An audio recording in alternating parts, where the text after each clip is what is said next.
個人即使等得及，時代是倉促的，已經在破壞中，還有更大的破壞要來。有一天，我們的文明，不論是升華還是浮華，都要成為過去。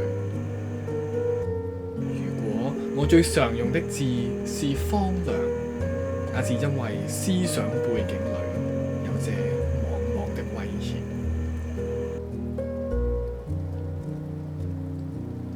船小浪大，他倚着那小白銅臉盤站着，腳下地震似的傾斜拱動，一時竟不知身在何所。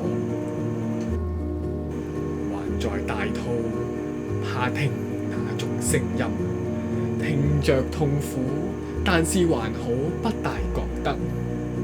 漂泊流落的恐怖關在門外了，只隻天涯